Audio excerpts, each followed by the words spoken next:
Thank you, Lilia, and thank you, Angela. I am very honored to be the co-member of the year this year, along with Monica Sandman, and I would really very much like to thank OWIT for the recognition. Monica has given, I think, a very good overview of OWIT and the purposes behind the webinar series, and I do also want to really, again, thank Monica for her leadership on the webinar series. So I will perhaps be a little bit more personal and describe my activities with OWIT and why I have been a member for so long and been active with the organization for so long. I happened to relocate to a couple of different times over the years that I've been practicing law to different cities, each of which I was lucky enough to find out had a chapter for OWIT. One of the first things that I probably did as I got to a city, and I started out practicing law in Chicago, and I became involved with OWIT in Chicago when one of the lawyers, who was male, for whom I was clerking, said to me that he couldn't make the OWIT meeting that night, and would I like to go? So I did, and that was my first involvement with OWIT, and it led to a very long involvement. But I then moved to the Northern California area where I was involved with the Northern California chapter. And again, it's probably the first thing that I did when I moved to Northern California. And it is just a great way, and it's one of the huge advantages of OWIT that you can meet people in different cities involved in trade, and it's a really, really good way to make connections very quickly. So in Northern California, I did serve on the board in a number of different capacities for several years. Then I happened to move to New York, where I again looked at the OWIT chapter and became involved very quickly. I also served in a number of different capacities on the board there, as well as being president for a couple of years. There again, OWIT was one of the catalysts for meeting not only people within the organization, but within other trade organizations in New York.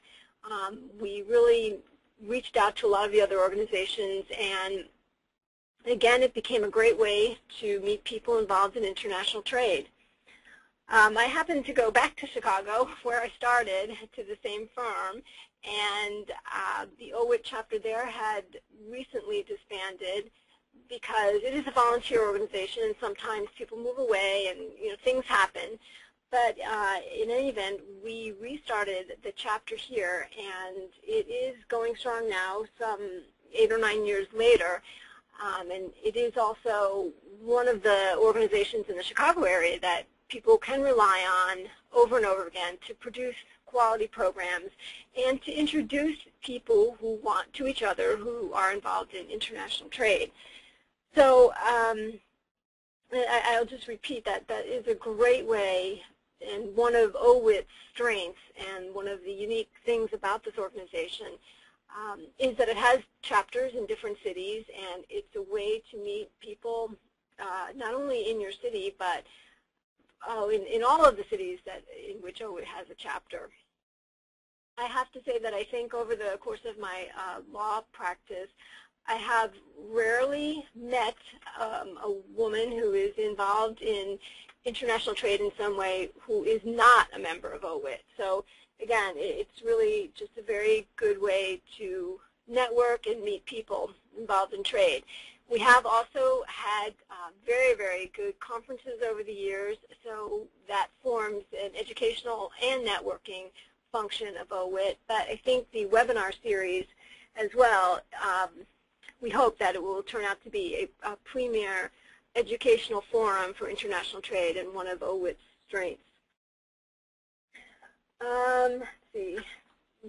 In addition to the networking and meeting people within international trade, OWIT has been a really great source of inspiration for me to see women who are doing really good things and involved in lot of different aspects of trade or government or business. OWIT does highlight women leaders, and that is really a very inspirational thing for people who are starting out in their careers.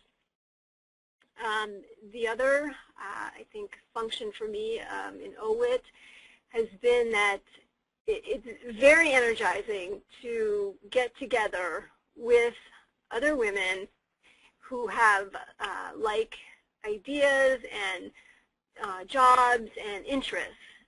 So even though ours is a spread out organization, whenever I have come together in person or even virtually sometimes, but mostly in person at conferences and other meetings, I always return from those meetings very, very energized and really excited about a career in international trade, and really glad that I picked this one. So I guess that's my experience with OWIT. It's a long and varied one, and I am, as I said, very, very happy to have been involved in it all these years, and I'm very honored to accept the award this year. Diane, thank you so much for sharing your experience, and certainly a long, long lifetime of connections, friends, and multiple cities that you've been involved in. We really do thank you for all that you've done, and again, I appreciate all that you've done with the webinars. With that, we are near bringing our program to a conclusion, and once again, I would like to thank Lillian Navarrete for helping chair our 2010 award program. Thank you, Lily, for all of your work and your years of dedication to OWIT. And I would like to again recognize each of our award recipients today. We hope that you will share this webinar with your chapters, with your colleagues, and that you will participate in future events with OWIT. To learn more about our organization, please turn into our website at www.owit.org, and thank you for sharing your time with us today.